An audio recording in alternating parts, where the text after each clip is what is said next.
Қайырлы күн оқушылар. Тарих пәнінің мұғалімі Оразбаева Роза Саттарқызы. Бүгінге сабағымызда біртұтас халық жасағының ұйымдастырылуы тақырыбын қарастырамыз. 18 ғасырдың басында қазақ халқы үшін қиын кезең басталды. Жоңғар шапқыншылығы елді ойрандап, халықты бірлікке шақырды.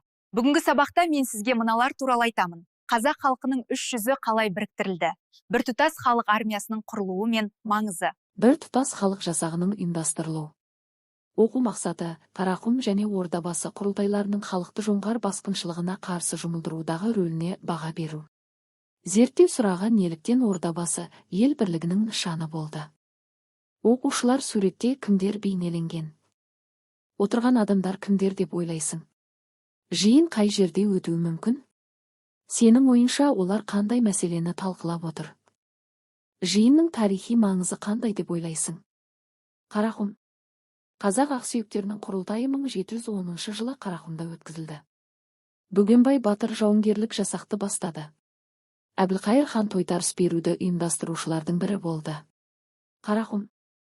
17 ғасырдың аяғы, 18 ғасырдың басында Жетісудың бір бөлігін жаулап, Сарысу өзені алқабына дейін жетті. Соққының ауыр болғандығы соншалық 300-дің ортақ жауға бірлесіп күресуі тарихи қажеттілік еді. Жоңғар шапқыншылығы қазақ жеріне үлкен қауіп төндірді. Қазақ билеушілері мен батырлары Тәуке ханның бастамасымен алғаш рет 300-дің басын қосып, ортақ жасақ құру туралы шешім қабылдады.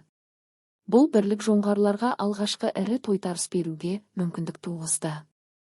Жоңғар қоңтайшылары 18 ғасырдың 20 жылдары қазақ жеріне шабуылын үдете түсті.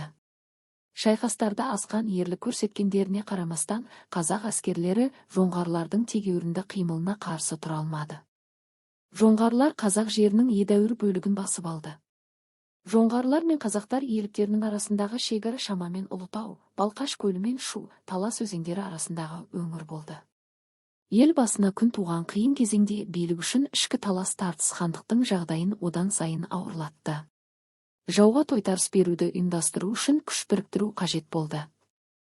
Хандар мен сұлтандардан үмітін үзген халық қарадан шыққан билер мен батырларға арқа сүйеді. 1710-1711 жылдары жоңғар әскері жойқын күшпен қазақ жеріне басып кірді.